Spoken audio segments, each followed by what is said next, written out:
Hello everyone. जैसा कि मैंने आपको कहा था कि क्लास 11th के मोस्ट इंपॉर्टेंट क्वेश्चन आपको कराऊंगा और उसमें मैं आपको पीवाईक्यू सीरीज यानी कि प्रीवियस ईयर में आए हुए क्वेश्चन पेपर का सॉल्यूशन भी कराऊंगा। ठीक है, तो इसके लिए मैंने ये सीरीज स्टार्ट कर दी है और आज हम लेकर आए हैं सबसे पहले 2025 का क्वेश्चन पेपर है आपका, यानी कि पिछले साल का। ठीक है, 2024-25 सेशन यानी लास्ट ईयर का जो आपका पॉलिटिकल साइंस का पेपर हुआ था। और ये कौन सा पेपर है? एनुअल एग्जाम यानी फाइनल एग्जाम। ठीक है, फाइनल एग्जाम जो हुआ था इसको यहाँ पे हम डिस्कस करेंगे और इसमें आपके मोस्ट इंपॉर्टेंट क्वेश्चन भी कवर हो जाएंगे, क्योंकि ये सारे पीवाईक्यू जो होते हैं ये इंपॉर्टेंट क्वेश्चन होते हैं। सेम लैंग्वेज में क्वेश्चन रिपीट हो जाते हैं। अब आपको कैसे पता लगेगा, उसके लिए मैं आपको कम से कम 6 क्वेश्चन पेपर कराने वाला हूँ। ठीक है, तो 6 क्वेश्चन पेपर जब आपको कराऊंगा तो आप उसे बहुत ध्यान से देखोगे तो आपको पता लग जाएगा कि लगभग लगभग वही क्वेश्चन हर साल रिपीट हो जाते हैं ज़्यादातर। तो इसलिए आपको वीडियो को क्या करना है, बहुत ध्यान से देखना है। हिस्ट्री का मैंने एक पीवाईक्यू करा दिया, अगर आपने नहीं देखा है वीडियो तो जरूर जाके देखो। इसके अलावा प्लेलिस्ट में आपको जाना है, प्लेलिस्ट में आपको सारे चैप्टर करा रखे हैं। ठीक है, लास्ट टाइम है पढ़ने का, यही टाइम है, क्योंकि हो सकता है आपने पूरे साल ना पढ़ा हो या हो सकता है कि कोई बच्चा ऐसा हो जिसने पूरे साल पढ़ा हो। अगर आपने पढ़ा है तो भी अच्छी बात है, नहीं पढ़ा तो भी समझ लो फेल होने से बचना है तो लास्ट टाइम पे आपको सारे चैप्टर को तैयार करना है, सारे चैप्टर की वीडियोस को देख लेना है प्लेलिस्ट में जाके। और जितनी ये सीरीज लेकर आया हूँ मैं पीवाईक्यू वाली, important question, one shot MCQ, सब कुछ कराऊंगा, वो सारी वीडियो देखना है। आपके आराम से अच्छे मार्क्स आ जाएंगे। अच्छे मार्क्स का मतलब है कि आप ये मान लो कि आपके 80 में से कम भी अगर आप लास्ट टाइम पे भी पढ़ लेते हो तो 60 से 70 आराम से आ जाएंगे, इतने आप ला सकते हो। तो आपको क्या करना है, बहुत ध्यान से देखना है। ठीक है, ये आपका क्वेश्चन पेपर इस टाइप का होता है। टेलीग्राम ग्रुप को ज्वाइन करो, क्लास 11 ESP, यहाँ पे आपको पीडीएफ नोट्स अवेलेबल करा दिए जाएंगे। इसके अलावा आप हमारी वेबसाइट पे विजिट कर सकते हो eklavyastudypoint.com, यहाँ पे भी आपको नोट्स मिल जाएंगे और आप पढ़ सकते हो नोट्स को। अब बात करते हैं सबसे पहले हमारा जो सेक्शन ए होता है। ठीक है, सेक्शन ए में आपके क्या होते हैं, एमसीक्यू क्वेश्चन होते हैं। सेम ऐसा पेपर आएगा जैसा पेपर आपको करा रहा हूँ, सेम इसी पैटर्न पे पेपर आएगा। जितने एमसीक्यू करा रहा हूँ उतने ही एमसीक्यू आएंगे, जितने लॉन्ग क्वेश्चन शॉर्ट क्वेश्चन करा रहा हूँ उतने ही लॉन्ग क्वेश्चन शॉर्ट क्वेश्चन आएंगे, एक क्वेश्चन भी कम या ज्यादा नहीं होगा। ठीक है, सेम यही पैटर्न होगा। तो पहला क्वेश्चन है कि संविधान का निम्न में से कौन सा कार्य नहीं है, यानी संविधान का कौन सा काम नहीं है। क्वेश्चन में ऑप्शन देखो, समाज के सदस्यों में न्यूनतम समन्वय और विश्वास बनाए रखना, ये तो काम होता है भाई संविधान का। फिर समाज में निर्णय लेने की शक्ति किसके पास होगी ये तय करना, ये भी संविधान का काम होता है। लोगों को असीमित अधिकार देना, ये नहीं है, यानी अनलिमिटेड पावर नहीं दे सकता हमारा संविधान लोगों को। ठीक है, अगर लोगों को असीमित यानी अनलिमिटेड पावर दे देगा तो कहीं ना कहीं ये बहुत ज्यादा नुकसानदायक होगा। तो सी ऑप्शन आपका गलत है। लास्ट में है सरकार की शक्तियों पर अंकुश लगाना, ये भी ठीक है। ठीक है, यानी ए, बी और डी ये तीनों ठीक है, सी जो था ये गलत था। और हमसे क्या पूछा था, कौन सा कार्य नहीं है, तो आपको बताना है सी। सी ऑप्शन आपका यहाँ पे करेक्ट हो जाएगा। अगले क्वेश्चन पे चलते हैं। अगला क्वेश्चन है कि निम्नलिखित प्रश्न में आपके सामने एक कथन है और एक कारण है। दोनों को आपको, यानी एक ए दे रखा है एक आर दे रखा है, एक इसको अभिकथन या फिर इसको कारण आप बोल सकते हो, और इसको पढ़ के आपको सही आंसर को चुनना है। ठीक है, तो सबसे पहले हम पढ़ते हैं, प्लेटो ने अपनी पुस्तक द रिपब्लिक में न्याय के सिद्धांत की चर्चा की। क्या ये ठीक है? बिल्कुल ठीक है। हमने चैप्टर में पढ़ा था कि प्लेटो ने अपनी जो पुस्तक है द रिपब्लिक उसमें न्याय के बारे में बताया हुआ है, न्याय के सिद्धांत के बारे में। बिल्कुल ठीक है, यानी ए आपका ठीक है। आर को पढ़ते हैं, यानी कि रीजन यानी कारण को पढ़ते हैं। जॉन रॉल्स ने अज्ञानता के आवरण की कल्पना के माध्यम से अपना न्याय का सिद्धांत प्रस्तुत किया था। बिल्कुल, ये मैंने आपको बताया हुआ है, जॉन रॉल्स का न्याय का सिद्धांत आपको चैप्टर में कराया हुआ है, तो ये भी ठीक है। अब देखो, ए भी सही है और आपका आर भी सही है। अब क्या ये इसको एक्सप्लेन कर रहा है, यानी ये क्या ये इसकी व्याख्या कर रहा है? तो अगर आप ध्यान से देखोगे तो व्याख्या नहीं कर रहा है। क्यों? क्योंकि यहाँ पे बात चल रही है प्लेटो के सिद्धांत की और यहाँ पे बात चल रही है जॉन रॉल्स के सिद्धांत की, दोनों अलग है ना सिद्धांत। तो ये इसको एक्सप्लेन थोड़ी कर रहा है। तो अब हमारा सही आंसर क्या होगा यहाँ पे? यहाँ पे हमारा ऑप्शन होगा बी। ए और आर दोनों सही हैं। ठीक है, ये तो ठीक है, लेकिन ये इसका सही स्पष्टीकरण यानी सही व्याख्या नहीं है, ये आपको पहचानना था। अब चलते हैं क्वेश्चन नंबर थर्ड पे। एक सेकेंड, क्वेश्चन नंबर थर्ड। ठीक है, यहाँ पे आपके सामने क्या कर रखा है, यहाँ पे इन्होंने दे रखे हैं दो ऑप्शन, एक कॉलम ए है और एक कॉलम बी है। अब इन दोनों कॉलम में आपको मैच करना है और फिर बाद में यहाँ पे मिलान करना है। आपके सामने 4 ऑप्शन है। तो ऐसे में मान लो अगर पेपर में ऐसा क्वेश्चन आ जाए और आपको चारों के चारों ऑप्शन नहीं आते हो तो भी आप सही आंसर कर सकते हो। कैसे कर सकते हो? आपको बस एक या दो आंसर पता होने चाहिए। ठीक है, एक भी पता है तो भी चल जाएगा। जैसे मैं आपको सिखाता हूँ कैसे करना है। सबसे पहला क्या है, आर्टिकल 368। अगर आपने पढ़ा होगा तो आपको पता होगा कि आर्टिकल 368 जो है वो संविधान में संशोधन के ऊपर है, यानी इसमें बताया गया है कि संविधान में संशोधन की क्या प्रक्रिया है, कैसे संशोधन हो सकता है। तो यहाँ पे आप देखो, ए को ये यानी 1, इसको 1 को हम मैच करेंगे, किससे मैच करेंगे, बी से, यानी ये संशोधन की प्रक्रिया है, ठीक है। यानी कि फर्स्ट का क्या हो गया, फर्स्ट का बी हो गया, फर्स्ट का बी हमें ऑप्शन में मैच करना है। यहाँ पे क्या दे रखा है, फर्स्ट का सी दे रखा है, तो ये नहीं होगा। यहाँ पे फर्स्ट का सी दे रखा है, तो ये भी नहीं होगा। यहाँ पे फर्स्ट का डी दे रखा है, तो ये भी नहीं होगा। तो यहाँ पे सीधा एक ही ऑप्शन है हमारे सामने, डी ऑप्शन, जिसमें आपको फर्स्ट का बी दे रखा है, ठीक है। यानी अपना ये वाला जो ऑप्शन है ये करेक्ट हो जाएगा, हमको यहीं से पता लग गया। लेकिन चलो फिर भी थोड़ा सा क्रॉस चेक और आगे करते हैं। मान लो इतने में नहीं समझ में आता तो दूसरा ऑप्शन भी देखते हैं। ये आर्टिकल 74 है। आर्टिकल 74 क्या होता है, ये होता है राष्ट्रपति को सलाह देने के लिए प्रधानमंत्री सहित मंत्रिपरिषद, यानी सेकंड का सी। तो हमारे यहाँ पे सेकंड का क्या ऑप्शन हो गया, तो सेकंड का हो गया सी। क्या इसमें सेकंड का सी दे रखा है, यस दे रखा है, ठीक है। तो यहाँ पे अपना ये क्वेश्चन कंफर्म हो गया कि ये ठीक है। तो आप इस तरीके से मैच कर सकते हो, ठीक है। फिर थर्ड का डी हो जाएगा, इस तरीके से आप मैच कर सकते हो। आगे चलते हैं, क्वेश्चन नंबर 4 पे चलते हैं। क्वेश्चन नंबर 4 है कि निम्न में से किसे कार्यपालिका का सदस्य नहीं माना जाता है। कार्यपालिका का सदस्य बहुत इंपॉर्टेंट क्वेश्चन है, कई बार आया हुआ है। तो देखो जो हमारा सीजीआई होता है, सीजीआई मतलब chief justice of India, Hindi में बोलते हैं भारत के जो मुख्य न्यायाधीश होते हैं, इनको कार्यपालिका का मेंबर नहीं माना जाता है, ठीक है। हमारे जो प्रेसिडेंट है वो कार्यपालिका के मेंबर होते हैं, प्राइम मिनिस्टर भी हमारे मेंबर होते हैं, गृह मंत्री भी हो जाएंगे, ठीक है। लेकिन जो सीजीआई होते हैं, जो न्यायपालिका के जो मुख्य न्यायाधीश होते हैं, वो नहीं होते। तो ए ऑप्शन आपका यहाँ पे इनकरेक्ट था, ठीक है, आपको यही पहचानना था। अब चलते हैं क्वेश्चन नंबर 5 में। यहाँ पे भी आपके सामने दो कथन दे रखे हैं, अब दोनों कथनों को पढ़ना पड़ेगा। मुक्त बाजार के समर्थकों का मानना है कि बाजार को राज्य के हस्तक्षेप से मुक्त कर दिया जाना चाहिए। क्या ये सही स्टेटमेंट है, बिल्कुल सही है, ठीक है। मुक्त बाजार के जो समर्थक होते हैं या जो मुक्त बाजार की प्रणाली होती है, उसमें ये बात मानी जाती है कि जो बाजार होता है ना, उस पे सरकार का हस्तक्षेप नहीं होना चाहिए, सरकार को हस्तक्षेप बिल्कुल भी नहीं करना चाहिए, ठीक है। तो ये स्टेटमेंट आपकी बिल्कुल ठीक है। अब दूसरी स्टेटमेंट को देखेंगे, मुक्त बाजार प्रणाली भारत जैसे देश के लिए बहुत अधिक उपयुक्त है। क्या भारत जैसे देश में मुक्त बाजार प्रणाली बहुत उपयुक्त है, ये गलत है। पहला स्टेटमेंट ठीक है, लेकिन दूसरा स्टेटमेंट बिल्कुल गलत है, ठीक है। अब आपको देखना है कि पहला स्टेटमेंट जिसमें सही हो और दूसरा स्टेटमेंट जिसमें गलत हो, वो ऑप्शन ऑप्शन आपको चूज करना है। तो कथन 1 और कथन 2 दोनों सत्य हैं, ये तो नहीं होगा। कथन 1 और कथन 2 दोनों असत्य हैं, ये भी नहीं होगा।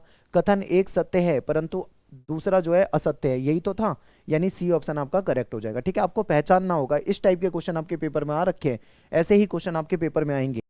अब देखो, अब आपके सामने जो क्वेश्चन है वो क्वेश्चन नंबर 6 है।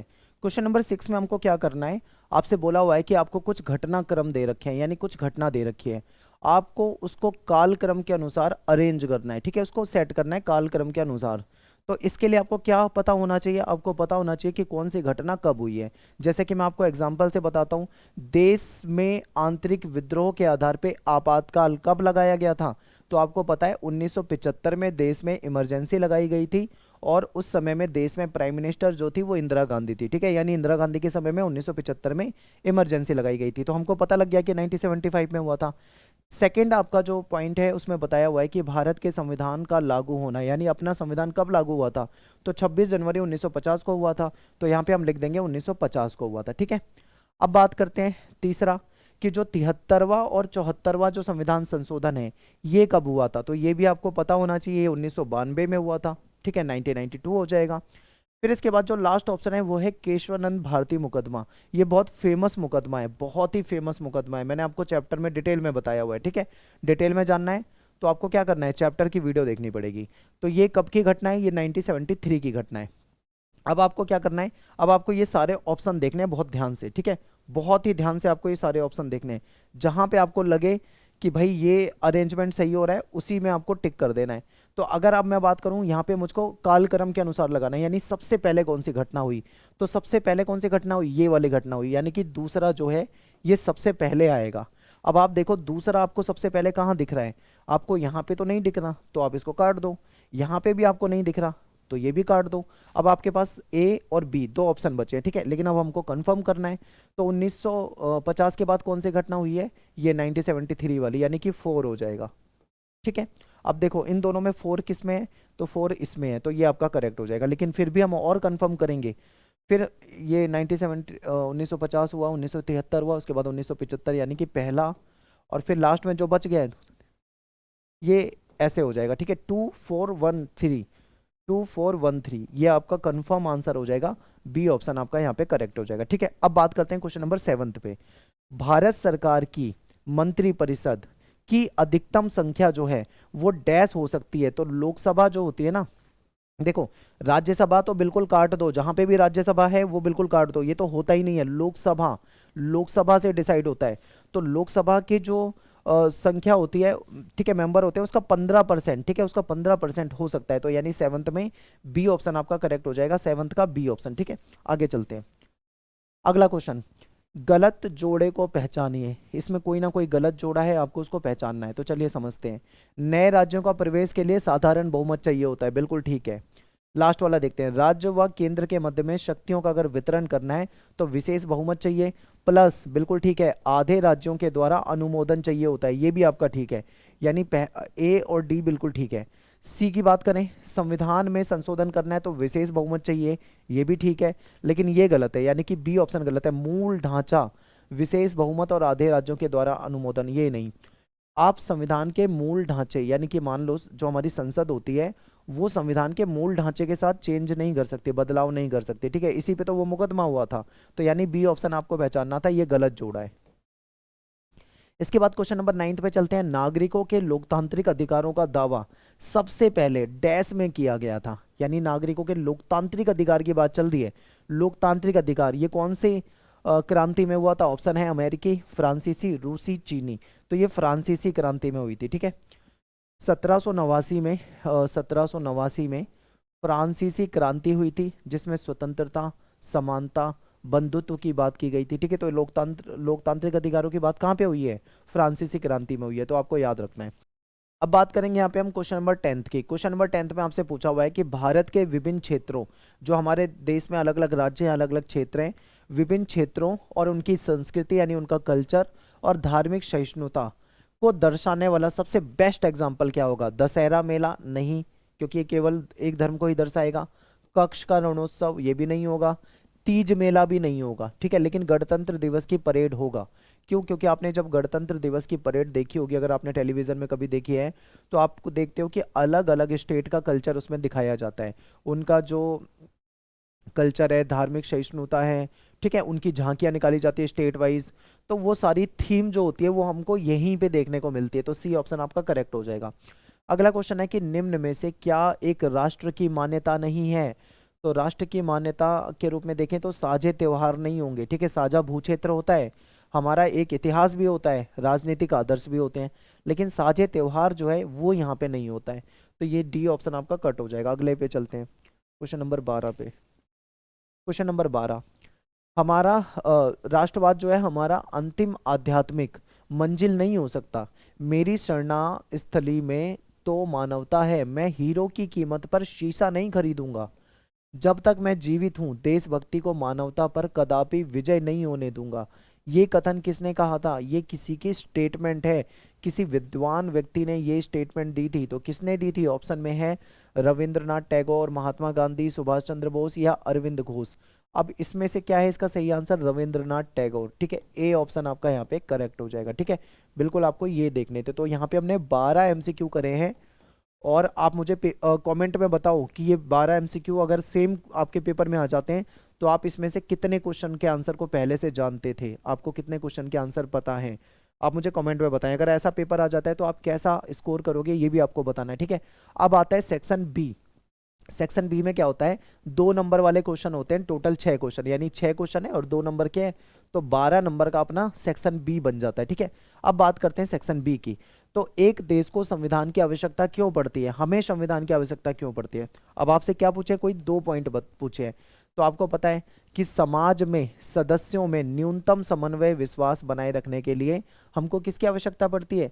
हमको संविधान की आवश्यकता पड़ती है। समाज में निर्णय लेने की शक्ति तय करना ये भी संविधान डिसाइड करता है। इसके अलावा समाज में तालमेल बना रहे, संविधान इसलिए जरूरी है। सरकार हमारी अपनी शक्तियों का दुरुपयोग ना करे। आपको पता है सरकार के पास कुछ शक्तियां होती है और सरकार क्या करती है? अपनी शक्तियों का कई बार दुरुपयोग करती है, तानाशाही पे उतर जाती है। तो सरकार को तानाशाही पे रोकने के लिए भी अपने को संविधान चाहिए। लेकिन यहाँ पे आपसे 2 पॉइंट पूछे तो 2 ही पॉइंट बताना, ठीक है। नेक्स्ट पे चलते हैं। नेक्स्ट क्वेश्चन है कि भारत के राष्ट्रपति के कोई 2 विशेष अधिकार बताने हैं जो केवल हमारे प्रेसिडेंट यानी राष्ट्रपति के पास होते हैं। तो राष्ट्रपति जो होते हैं वो प्रधानमंत्री और जो मंत्रिमंडल होता है इसका जो डिसीजन लिया जाता है, ठीक है, जो भी निर्णय लिया जाता है उसको पुनर्विचार के लिए कह सकते हैं, ठीक है। मान लो कोई कानून, अगर कोई विधेयक होता है, जब वो लोकसभा से पास हो जाता है, राज्यसभा से भी पास हो जाता है, तो वो किसके पास जाता है सिग्नेचर के लिए? प्रेसिडेंट के पास जाता है। प्रेसिडेंट को लगता है कि भाई इसमें कोई कमी है तो उसको पुनर्विचार के लिए वापस भेज सकते हैं। तो ये क्या है, एक शक्ति है उनके पास। फिर राष्ट्रपति के पास वीटो पावर होती है जो और किसी के पास नहीं है, ठीक है। तो वीटो पावर आपको याद रखना है, जब भी प्रेसिडेंट की शक्तियों की बात आए, विशेष अधिकारों की बात आए, तो वीटो पावर जरूर आपको लिखना है। अगले क्वेश्चन पे चलते हैं। हमारा जो संविधान है उसका राजनीतिक दर्शन क्या है? चैप्टर को आपको देखना है, मैंने आपको ये डिटेल में सारे करा रखे हैं चैप्टर। तो राजनीतिक दर्शन क्या है हमारे संविधान का? तो हमारे संविधान की जो पॉलिटिकल फिलॉसफी है उसमें लोकतंत्र है, यानी लोकतांत्रिक सरकार होगी। हमारे यहाँ पे किसी अन्य प्रकार की सत्ता को स्वीकार नहीं करा, केवल लोकतंत्र को स्वीकार करा, ठीक है। हमने समाजवादी विचारधारा को अपनाया। हमारे यहाँ पे संघवाद वाली व्यवस्था है, यानी एक केंद्र की सरकार होगी, ठीक है, एक राज्य की सरकार होगी। शक्तियां जो होगी कुछ केंद्र के पास होगी, कुछ राज्य के पास होगी। इसके अलावा हमारे यहाँ पे स्थानीय सरकार भी होगी। तो हमने संघवाद यानी फेडरलिज्म को अपना रखा है। फिर हमने धर्मनिरपेक्षता को अपनाया हुआ है, यानी राज्य का, सरकार का कोई धर्म नहीं होगा, कोई पंथ नहीं होगा, ठीक है। तो ये हमारे संविधान का दर्शन है। इसके अलावा भी आप बता सकते हो, समानता भी आ जाएगा, ठीक है। और आप चाहो तो उसमें सार्वभौमिक जो वयस्क मताधिकार वाली व्यवस्था है, ठीक है, निष्पक्ष न्यायपालिका है, वो भी बता सकते हो। पर इतना नहीं बताना क्योंकि 2 नंबर का क्वेश्चन है, तो आपको ज्यादा से ज्यादा 2 पॉइंट 3 पॉइंट लिख दोगे बहुत हो जाएगा। अगला क्वेश्चन है नारीवाद, यानी फेमिनिज्म जो होता है, नारीवाद जो होता है, उससे आप क्या समझते हैं? तो नारीवाद क्या है? एक सामाजिक और राजनीतिक एक आंदोलन है, या फिर आप इसको एक विचारधारा भी कह सकते हो। यानी कि नारीवाद क्या है? एक विचारधारा है, या फिर ये एक सामाजिक राजनीतिक आंदोलन है। इसके तहत क्या किया जाता है? इसमें ये बताया जाता है कि सभी लिंगों के लिए समान अधिकार और अवसर की वकालत करता है। यानी कि आपको पता है हमारा समाज जो रहा है वो हमेशा से पितृसत्तात्मक रहा है। यानी पितृसत्तात्मक का मतलब है कि पुरुष प्रधान समाज रहा है, पुरुष को ही ज्यादा महत्व दिया जाता है, स्त्री को उतना महत्व नहीं दिया जाता। नारीवाद हमको बताता है कि महिलाओं को पुरुषों के बराबर अधिकार देने चाहिए, समान अधिकार देने चाहिए, उनके साथ भेदभाव नहीं होना चाहिए, ठीक है। तो ये है। नेक्स्ट पे चलते हैं। सार्वभौमिक नागरिकता का क्या अर्थ होता है? अभी जस्ट मैंने 2 दिन पहले ये चैप्टर करवाया था आपका नागरिकता वाला, वहां पे मैंने बताया था सार्वभौमिक नागरिकता क्या होती है। ये एक ऐसी व्यवस्था है जिसके तहत सभी व्यक्तियों को, याद रखना, सभी व्यक्तियों को समान कानूनी अधिकार और कर्तव्य देने की बात की जाती है। यानी कि जितने भी नागरिक हैं, ठीक है, जितने भी व्यक्ति हैं, सॉरी, जितने भी व्यक्ति हैं, सबको समान कानूनी अधिकार मिलेंगे, सभी के समान कर्तव्य होंगे, अर्थात ये एक सार्वभौमिक गणराज्य, ठीक है, के नागरिक होंगे, यूनिवर्सल रिपब्लिक के नागरिक होंगे। तो ये याद करना है, पेपर में आता है।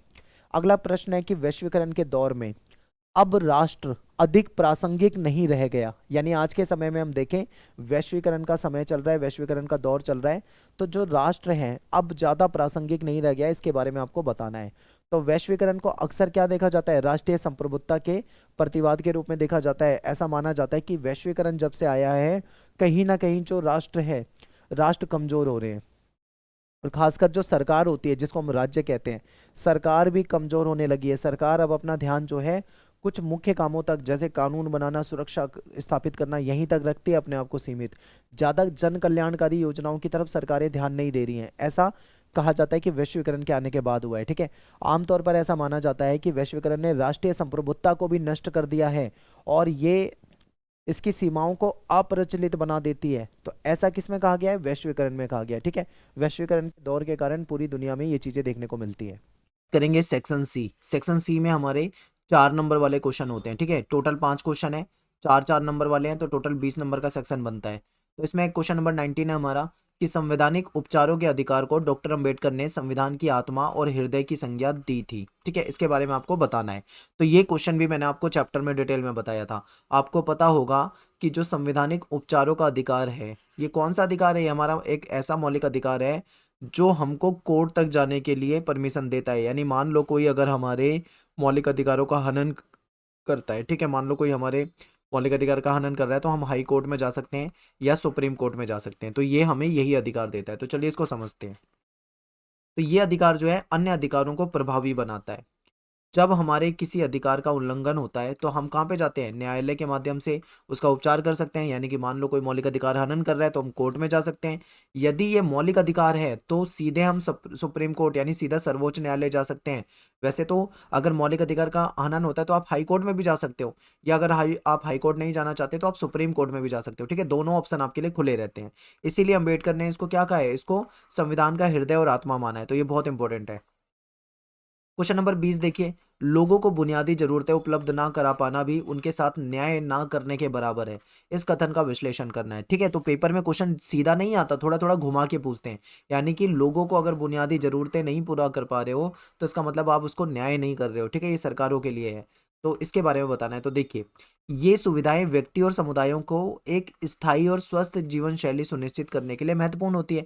क्योंकि देखो, कोई भी देश है वहां पे जो जनता रहती है, अगर वहां की सरकार अपनी जनता को जो बेसिक सुविधाएं होती है, ठीक है, चाहे एजुकेशन हो गया, चाहे हॉस्पिटल्स हो गए, सड़कें हो गई, ठीक है, बिजली हो गई, पानी हो गया, स्वच्छ स्वच्छ पानी हो गया, तो ये सारी चीजें सरकार को प्रोवाइड कराने की सरकार की जिम्मेदारी है। अगर सरकार ये चीजें प्रोवाइड नहीं करा पा रही अपनी जनता को, तो इसका मतलब क्या है, इसका मतलब ये है कि वो अपनी जनता के साथ न्याय नहीं कर रहे हैं। इन बुनियादी जरूरतों तक पहुंच जो होती है वो समग्र कल्याण और जीवन की गुणवत्ता को महत्वपूर्ण रूप से प्रभावित कर सकती है। इसके बाद क्वेश्चन नंबर 21 है, लोकतांत्रिक विकेंद्रीकरण से क्या समझते हो। तो सबसे बड़ा जो यहाँ पे वर्ड है जो आपको समझना है वो है विकेंद्रीकरण। विकेंद्रीकरण का मतलब यहाँ पे क्या है, विकेंद्रीकरण का मतलब को हम समझेंगे। ठीक है, ये इससे आप क्या समझते हैं और भारत में आजादी के बाद इसका सफल प्रयास जो था वो किसे और क्यों माना गया। तो देखिए, विकेंद्रीकरण का अर्थ होता है सत्ता और जिम्मेदारी का वितरण कर देना, यानी निर्णय लेने का अधिकार जो है शासन के निचले स्तर तक पहुंचाना। अब देखो, मैं आपको दो तरीके की सरकार बताता हूँ। मान लो कोई देश है, वहां पे एक ही सरकार है जो केंद्र की सरकार है, और वही सबसे ज्यादा ताकतवर है, पूरे देश के लिए वही डिसीजन ले रही है। यानी एक ही सरकार है, पूरे देश के लिए वही डिसीजन ले रही है, तो इसको क्या बोलेंगे, इसको बोलेंगे केंद्रीयकरण।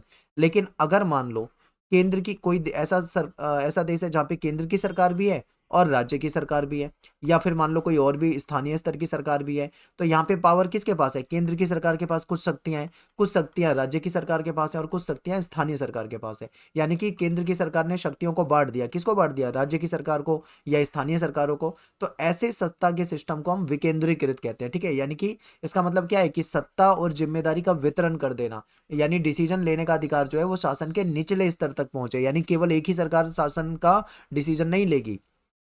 विकेंद्रीकरण का मुख्य कारण क्या होता है कि कई ऐसे मुद्दे हैं जिन्हें स्थानीय स्तर पर कुशलता पूर्वक आसानी से सुलझाया जा सकता है। आपने 73वां 74वां संविधान संशोधन देखा होगा, ये अब तक का सबसे सफल प्रयास रहा है ताकि सत्ता का विकेंद्रीकरण हो सके और निचले लेवल तक की जो सरकारें होती हैं, स्थानीय स्तर की सरकारें जो होती हैं, उनको भी कुछ शक्तियां मिले ताकि वो लोकल जो लोगों की प्रॉब्लम है उसको सोल्व कर सके। ठीक है, इसके बाद अगला क्वेश्चन है कि भारत में स्थानीय शासन की कोई चार कमियां बतानी है। तो स्थानीय शासन की सबसे बड़ी कमी है कि इनके पास उतने संसाधन नहीं होते। ठीक है, जितने संसाधन राज्य की सरकार या केंद्र की सरकार के पास होते हैं। फिर इनके पास सीमित शक्तियां होती हैं, इनके पास शक्तियां भी काफी कम होती है। ये अनियमित चुनाव, ठीक है, इनके चुनावों में भी कई बार आप देखोगे लंबे समय तक अनियमित चुनाव हुए हैं। अब तो हर बार 5 साल के बाद होते हैं, पर पहले ये लंबे समय तक समस्या रही थी। फिर स्थानीय राजनीति तक के ही मुद्दे को ये देखते हैं। इनके पास फंड की कमी होती है। ठीक है, इनके पास पैसा भी उतना नहीं होता, फंड भी उतना नहीं होता जिससे कि ये कुछ बड़े कार्य करवा पाए। तो ये इनकी कमियां हैं। अगला प्रश्न है कि वर्तमान समय में अधिकारों से अधिक मानव अधिकारों, ठीक है, यानी अधिकारों से ज्यादा मानव अधिकार की चर्चा होती है, इसको ज्यादा महत्व दिया जाता है। तो इस कथन के पक्ष में, ठीक है, ये टाइपिंग की मिस्टेक है, कथन के पक्ष में आपको कोई चार तर्क देने हैं। तो देखिए, मानव अधिकार वो नैतिक सिद्धांत हैं जो मानव व्यवहार से संबंधित कुछ निश्चित मानक स्थापित करते हैं। आपको पता है कि आज के समय में ह्यूमन राइट यानी मानव अधिकारों का बहुत बोलबाला है।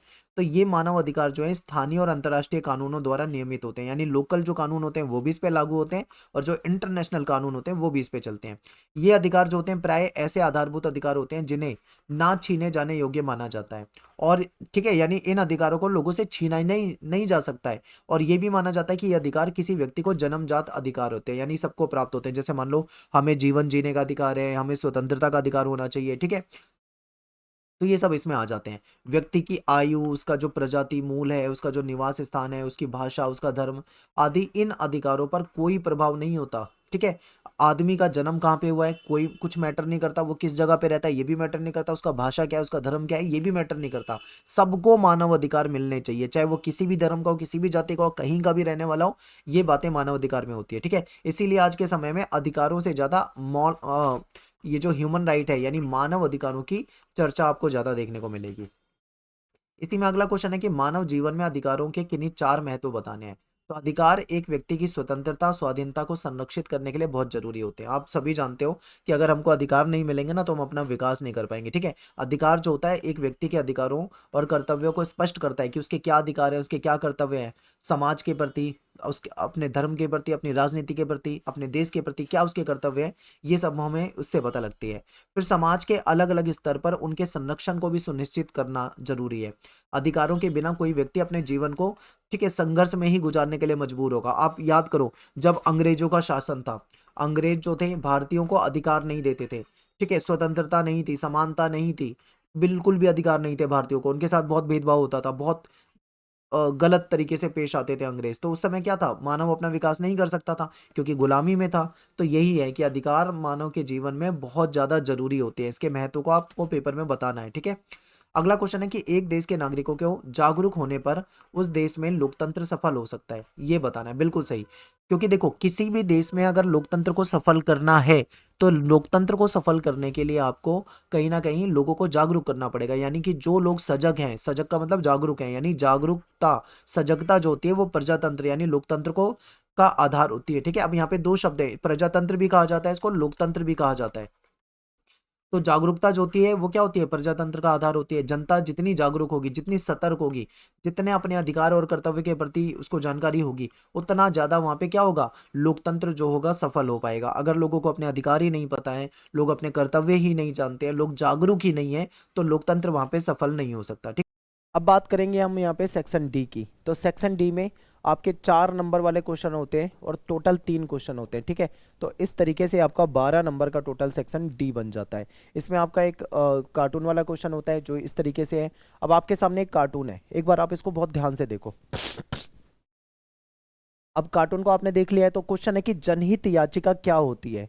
जब पीड़ित व्यक्ति अंतर्राष्ट्रीय न्यायालय में जाए तो ये जनहित याचिका नहीं होती। जब पीड़ित व्यक्ति के लिए कोई दूसरा याचिका करे, ये बिल्कुल ठीक है। यानी इसमें क्या होता है, जनहित याचिका में पीड़ित व्यक्ति नहीं जाता याचिका करने, बल्कि कोई दूसरा व्यक्ति जाता है। ठीक है, तो बी ऑप्शन आपका यहाँ पे करेक्ट हो जाएगा, बी आपका आंसर हो जाएगा। इसके बाद अगला क्वेश्चन है, जनहित याचिका की शुरुआत जो है भारत में कब हुई थी। तो ये 1979 के आसपास हुई थी। ठीक है, तो सी ऑप्शन हो जाएगा 1979। भारत में न्यायिक सक्रियता का मुख्य साधन क्या है। तो जनहित याचिका जो होती है हमारे यहाँ पे, ये न्यायिक सक्रियता का मेन साधन देखा जाता है। अगला क्वेश्चन है, जनहित याचिकाओं के माध्यम से किसके अधिकारों का दायरा बढ़ा है। तो आप सभी जानते हैं न्यायपालिका, न्यायपालिका के अधिकारों का दायरा जो है इससे बढ़ जाता है। इसके बाद एक क्वेश्चन है दृष्टिबाधित वाला जो आता है, लेकिन मैंने इसका भी आंसर आपको करा दिया। ठीक है, तो देखिए हमारा जो सुप्रीम कोर्ट है, सर्वोच्च न्यायालय कहाँ पे है, दिल्ली में है। जो बच्चे दिल्ली में रहते हैं, आपने देखा होगा सुप्रीम कोर्ट मेट्रो स्टेशन है, जो पहले प्रगति मैदान होता था, अब वो सुप्रीम कोर्ट हो गया है। वहां से थोड़ी सी डिस्टेंस में सुप्रीम कोर्ट है। अगला है, सर्वोच्च न्यायालय के मूल ढांचे का सिद्धांत कौन से मामले में दिखाया गया। तो केशवानंद भारती का मुकदमा था, आपने पढ़ा होगा, मैंने चैप्टर में पढ़ा है, वहां पे बताया गया था। न्यायिक पुनरावलोकन क्या होता है, यानी संसद ने मान लो कोई कानून बना दिया और कोई विधेयक ला दिया, तो हमारी कोर्ट होती है वो उसकी कानूनी जांच कर सकती है कि क्या ये सही है या नहीं है। इसी को हम क्या बोलते हैं, न्यायिक पुनरावलोकन बोलते हैं।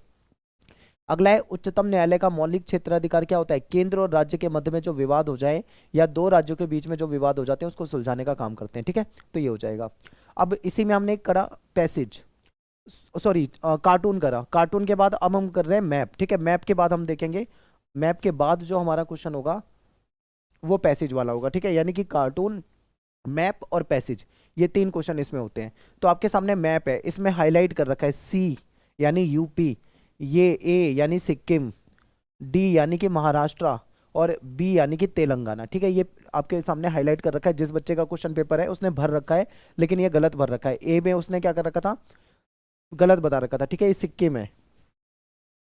तो क्वेश्चन का आंसर देखो, राज्यसभा में सबसे ज्यादा अधिकतम सीटों वाला राज्य कौन सा है, यूपी। यूपी की सबसे ज्यादा सीट है राज्यसभा में। ठीक है, तो पहले का हम क्या करेंगे, पहला जो है यूपी है। दूसरा क्या है, वो राज्य जिसको कम जनसंख्या की वजह से राज्यसभा में केवल एक सीट मिली हुई है। वो कौन सा राज्य है? वो सिक्किम है।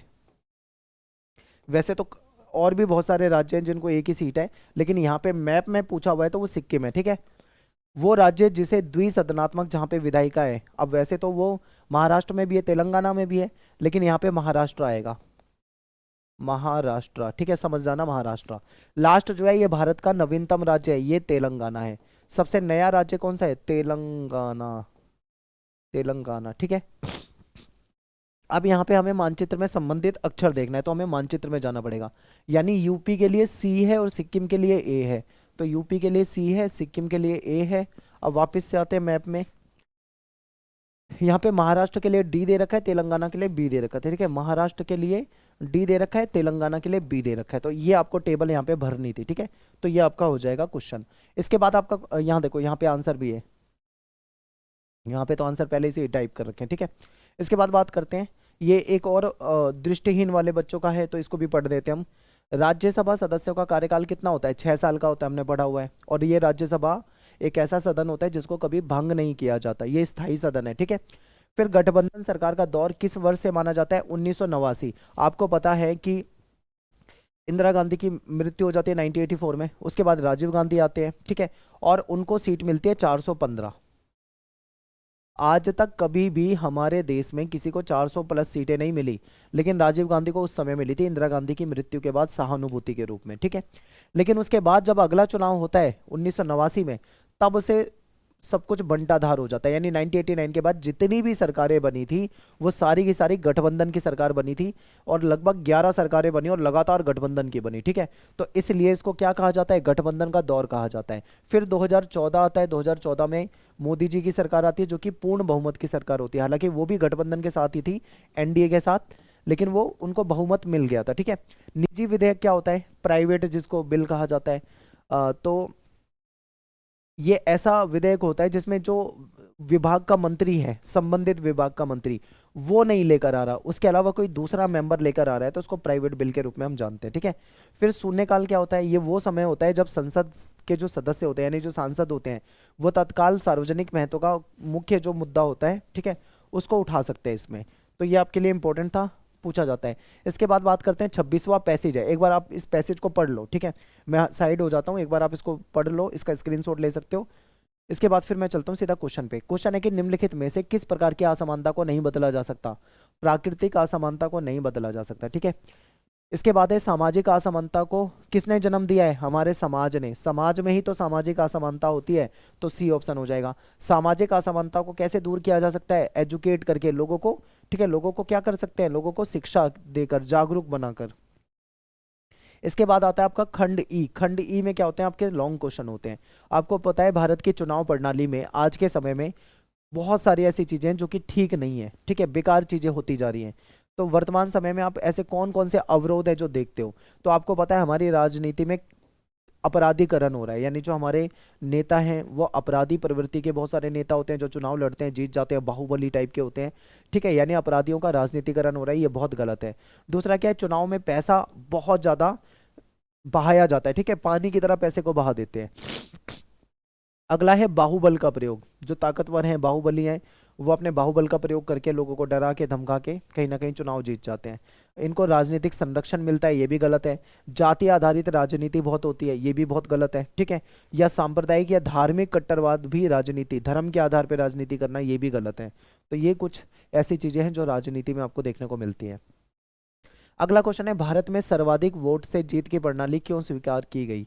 समानुपातिक प्रतिनिधित्व प्रणाली भारत जैसे देश के लिए क्यों उपयुक्त नहीं है? तो हमने जब चैप्टर पढ़ा था वहां पे मैंने आपको समझाया था कि जो हमारे यहाँ पे सर्वाधिक मत के आधार पे जीत प्रणाली है उसको अपनाया गया।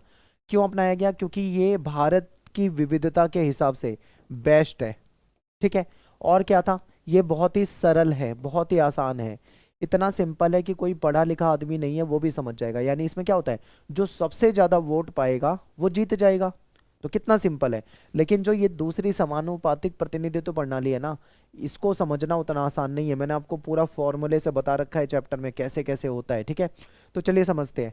इसको कहा जाता है अंग्रेजी में फर्स्ट पास्ट द पोस्ट प्रणाली, यानी कि जो सबसे ज्यादा वोट लेकर आएगा वो जीता हुआ माना जाएगा। तो देखिए पहला है सरल और समझने में आसान, क्योंकि देखो ये जो ये प्रणाली है ये सरल है, सिंपल है, समझने में बहुत आसान है। इसमें जिस उम्मीदवार को सबसे ज्यादा वोट मिलते हैं वो जीत जाता है। आम जनता के लिए प्रणाली जो है बहुत ही सिंपल है, बहुत ही सरल है, कोई भी इसको आसानी से समझ लेता है। फिर स्थिर सरकार का निर्माण हो जाता है। ये प्रणाली बहुत ही स्पष्ट बहुमत देती है, क्लियर पता लगता है किसको, किसकी सरकार बनेगी किसकी नहीं बनेगी, ठीक है। बार बार सरकार गिरने की संभावना नहीं रहती है। फिर विशाल और विविध देश, भारत एक ऐसा देश है जिसमें बहुत बड़ी जनसंख्या है। उस देश में ये सिस्टम लागू कर पाना इम्पॉसिबल मान लो, पॉसिबल ही नहीं है। तो इसलिए आप कह सकते हो कि इतनी बड़ी जनसंख्या के लिए यही तरीका सबसे बेस्ट है।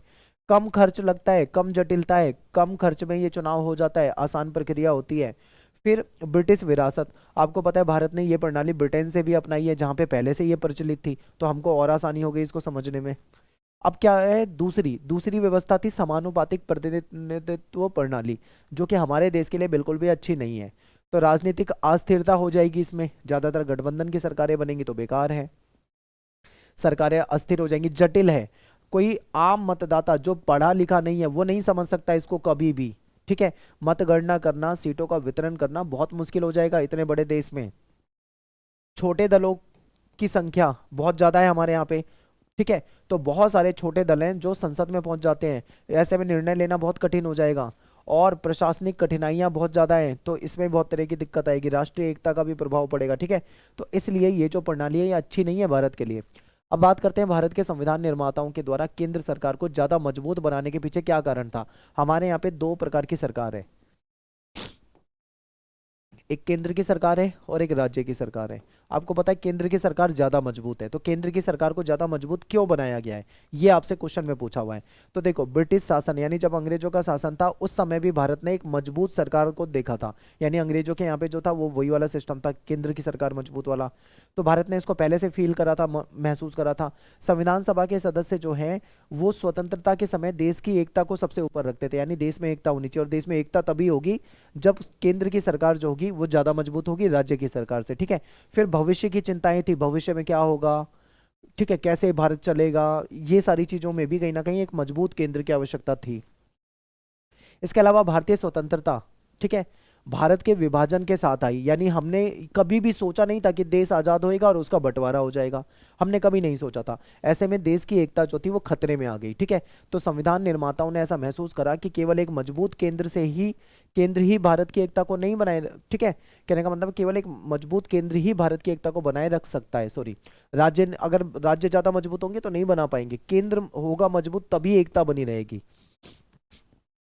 फिर है देश की सामाजिक आर्थिक समस्या, शक्तिशाली केंद्रीय प्राधिकरण जो है इसके बिना कभी भी पंचवर्षीय योजनाएं सफल नहीं हो पाएंगी। कोई पूरे देश के लिए अगर कोई योजना अच्छी बनाई जाती है तो वो सफल नहीं हो पाएगी, वो तभी सफल हो पाएगी जब देश में केंद्र की सरकार मजबूत होगी। तो इसलिए हमारे यहाँ पे केंद्र की सरकार को ज्यादा मजबूत बनाया गया, ठीक है।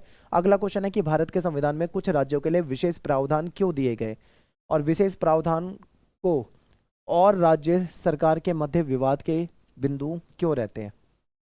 यानी हमारे यहाँ पे कुछ ऐसे राज्य हैं जिसको विशेष अधिकार दिए गए हैं, ठीक है, कुछ राज्यों को, सबको नहीं दिए गए। तो वो क्यों दिए गए आपसे ये पूछा गया है। और इस विशेष अधिकार के कारण कभी कभी क्या होता है, राज्य और सरकार के बीच में कभी कभी आप देखोगे अन्य राज्यों की सरकार के बीच में कुछ विवाद आपको देखने को मिलेंगे। तो बात करते हैं सबसे पहला, ये सभी उपबंध अलग अलग राज्यों की विशेष परिस्थितियों को ध्यान में रखते हुए बनाए गए थे। जिस राज्य को विशिष्ट सुरक्षा की जरूरत थी, विशेष अधिकार की जरूरत थी, तो उस राज्य को ये विशेष अधिकार दिए गए थे, ठीक है। विवाद के कारण क्या है, सरकारों के द्वारा दुरुपयोग भी कई बार होता है सत्ता का, सामाजिक तत्वों के द्वारा इसका गलत प्रचार कर दिया जाता है, इसके कारण इसका विवाद हो जाता है। अगला क्वेश्चन है कि किसी भी व्यक्ति को समाज में, ठीक है, असीमित स्वतंत्रता, यानी किसी भी व्यक्ति को समाज में अनलिमिटेड पावर नहीं दी जा सकती। तो क्यों नहीं दी जा सकती भाई, आपको यह बताना है। आप सोचो, एक व्यक्ति का अधिकार या उसकी स्वतंत्रता दूसरे व्यक्ति के अधिकारों को कहीं ना कहीं बाधक बना सकता है, यानी उसको नुकसान पहुंचा सकता है, ठीक है। यानी एक व्यक्ति की स्वतंत्रता किसी दूसरे व्यक्ति की स्वतंत्रता में समस्या नहीं उत्पन्न करनी चाहिए। अगर मान लो किसी को बहुत ज्यादा स्वतंत्रता दे दी जाएगी तो उससे क्या होगा, ज्यादा स्वतंत्रता देंगे तो उससे कहीं ना कहीं उसका जीवन सही तरीके से नहीं चल पाएगा, बाधा उत्पन्न होने लग जाएगी, ठीक है। तो ये चीजें कब संभव है, ये तभी संभव हो पाएगा जब स्वतंत्रता तो मिले, सबको मिले, लेकिन एक दायरे में मिले, अनलिमिटेड पावर नहीं। पावर मिलनी चाहिए पर बहुत ज़्यादा पावर नहीं मिलनी चाहिए, ठीक है। अगर एक विद्यार्थी है तो आप उसको नकल करने की छूट नहीं दे सकते हो कि आप बोलो कि भाई छूट है नकल कर ले, ऐसा नहीं हो सकता, ठीक है। राजनीतिक दल को अनैतिक विजय हेतु स्वतंत्रता नहीं प्रदान की जा सकती, यानी गलत तरीके से कोई राजनीतिक दल जीते इसको भी स्वतंत्रता नहीं दी जा सकती। गलत दवाओं के उपयोग को बढ़ावा नहीं दिया जा सकता। तो कहने का मतलब है अनलिमिटेड अगर पावर दे दोगे तो कोई कुछ भी करेगा, कोई क्राइम करेगा, कोई गलत दवाएं बेचेगा, कोई नशे को बढ़ाएगा, कोई उल्टी सीधी हरकतें करेगा, जिससे कि हमारे समाज में कहीं ना कहीं अपराधी प्रवृत्ति के लोग जो होते हैं वो ज़्यादा मजबूत हो जाएंगे। तो इसलिए हम कह सकते हैं कि समाज में कहीं ना कहीं, ठीक है, बैलेंस बनाए रखने के लिए अनलिमिटेड पावर किसी को भी नहीं देनी चाहिए। इसी में एक और क्वेश्चन आपको दे रखा है आगे कि अभिव्यक्ति की स्वतंत्रता क्या होती है, और J.S. मिल जो थे उन्होंने इस पे अधिक जोर क्यों दिया था। तो अभिव्यक्ति की स्वतंत्रता का मतलब होता है अपने विचारों को व्यक्त करने की स्वतंत्रता। अभिव्यक्ति की स्वतंत्रता हम सभी के लिए खुद को अभिव्यक्त करने की स्वतंत्रता होती है, ठीक है। तो अभिव्यक्ति की स्वतंत्रता का क्या मतलब है यहाँ पे, अभिव्यक्ति की स्वतंत्रता का मतलब है अपने विचारों को खुलकर व्यक्त कर पाना, यानी हमको बोलने की आज़ादी होनी चाहिए, हमको सुनने की आज़ादी है, ठीक है। हम राजनीतिक, कलात्मक, सामाजिक जीवन में भाग लेने का अधिकार हो, हम अपने विचार व्यक्त कर सकते हो, चाहे हम कोई पिक्चर या कोई चित्र, कोई पेंटिंग के जरिए करें, या किसी गीत के जरिए करें, या डायरेक्ट किसी को भाषण के द्वारा अपने विचारों को बताएं, ठीक है। तो इसमें जानने का अधिकार भी शामिल होता है, किसी भी मीडिया के माध्यम से हमको जानकारी मांगने का और प्राप्त करने का भी अधिकार होना चाहिए। ये सब हमारी अभिव्यक्ति की स्वतंत्रता में आता है। तो जो मिल थे, मिल क्या कहते हैं, मिल कहते हैं कि व्यक्तिगत स्वतंत्रता का संरक्षण जो है मुख्यतः विचार की स्वतंत्रता की रक्षा पे निर्भर है, यानी कि ये यहाँ पे सबसे ज्यादा जो महत्व दे रहे हैं वो विचार की स्वतंत्रता है, यानी हम अपने विचारों को, ठीक है, अभिव्यक्त कर पाए, उसकी रक्षा हो सके, इस पे ये बात करते हैं। चाहे ये कितनी भी घोर या अनैतिक क्यों ना हो, कहते हैं चाहे हम कितनी भी कड़वी बात कहें, कितनी भी अनैतिक बात कहें, लेकिन हमको स्वतंत्रता होनी चाहिए अपने विचारों को व्यक्त करने की। इसके बाद अगला क्वेश्चन है कि धर्मनिरपेक्षता के भारतीय मॉडल के बारे में आपको बताना है। तो देखिए, भारत में पंथ निरपेक्षता है। पंथ निरपेक्षता का मतलब है कि हमारी जो सरकार होगी, सरकार का कोई धर्म नहीं होगा। देखो, सरकार धर्म से अपने आप को अलग रखेगी। आपने देखा होगा बहुत सारे देश होते हैं वो क्रिश्चियनिटी वाले देश होते हैं, यानी वहाँ का मुख्य धर्म ही क्रिश्चियन होता है, ठीक है, सरकार का ही धर्म क्रिश्चियनिटी है। कहीं पे इस्लामिक देश होता है जो जहाँ पे इस्लाम सरकार का धर्म होता है। इसी तरीके से हमारे यहाँ पे कोई ऐसा नहीं, हमारा देश जो है उसका कोई धर्म नहीं है, ठीक है। यहाँ पे सभी धर्मों के लोग रहते हैं और सरकार अपने आप को धर्म से अलग रखती है। तो इसका अपना कोई धार्मिक पंथ नहीं होगा। देश के सभी नागरिक जो होंगे अपनी इच्छा के अनुसार अपनी पूजा पाठ, धार्मिक उपासना कर पाएंगे। भारत की सरकार ना तो किसी धार्मिक पंथ का पक्ष लेगी, ना ही किसी धार्मिक पंथ का विरोध करेगी। धर्मनिरपेक्षता की भावना एक उदार और व्यापक दृष्टिकोण प्रस्तुत करती है। इसमें क्या होता है, सर्वधर्म समभाव, यानी सभी धर्मों को समान भावना से हमारे यहाँ पे देखा जाता है। सभी धर्म के लोगों को यहाँ पे रहने का अधिकार है, सभी धर्म के लोगों को अपना पूजा पाठ करने का अधिकार है।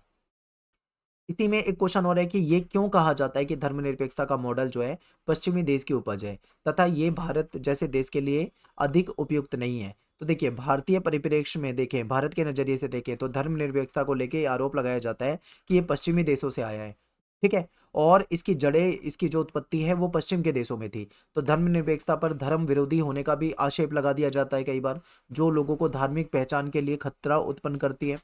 और कई बार इसको भारतीय नजरिए से अगर हम देखें तो धर्मनिरपेक्षता पे ये भी आरोप लगाते हैं कि राज्य जो है वो बहुसंख्यकों से प्रभावित होकर अल्पसंख्यकों के मामले में हस्तक्षेप करती है, ठीक है, यानी कि जिसकी संख्या ज्यादा है उससे हमारा सरकार प्रभावित होगी और जो अल्पसंख्यक होगी कहीं ना कहीं उनके मामलों में हस्तक्षेप करेगी, ऐसे आरोप भी लगा दिए जाते हैं, ठीक है। आप देखते हो हमारे यहाँ पे तुष्टीकरण की नीति बहुत होती है। एक धर्म के लोगों को विशेष आप देखोगे उनको हमेशा सिर पे बिठाने की कोशिश की जाती है, तो ऐसा होता है। तो ऐसी प्रवृत्तियां ही किसी समुदाय में सांप्रदायिकता को बढ़ावा देती है। फिर इसके बाद फोर्थ पॉइंट है, धर्मनिरपेक्षता को कभी कभी उत्पीड़नकारी के रूप में भी देखा जाता है, जो समुदाय और व्यक्तियों की जो धार्मिक स्वतंत्रता है उसमें कहीं ना कहीं ज्यादा हस्तक्षेप कर देता है, ठीक है। तो इसको इस नजरिए से भी देखा जाता है। तो यहाँ पे अपना ये क्वेश्चन पेपर खत्म हो जाता है। ये सारे के सारे इंपॉर्टेंट क्वेश्चन थे, ठीक है। मेरा नाम सत्येंद्र प्रताप है। आप मुझे इंस्टाग्राम पे इस नाम से सर्च कर सकते हो, एकलव्य स्टडी पॉइंट के नाम से। आपको कुछ पूछना है तो आप मुझे डायरेक्ट इंस्टाग्राम पे जाके मैसेज कर सकते हो, ठीक है। बाकी वीडियो को लाइक कर दें, कमेंट कर दें, शेयर कर दें, सब्सक्राइब नहीं करा तो सब्सक्राइब जरूर कर लें। मिलते हैं आपसे नेक्स्ट वीडियो में। Thanks for watching. जय हिंद, जय भारत।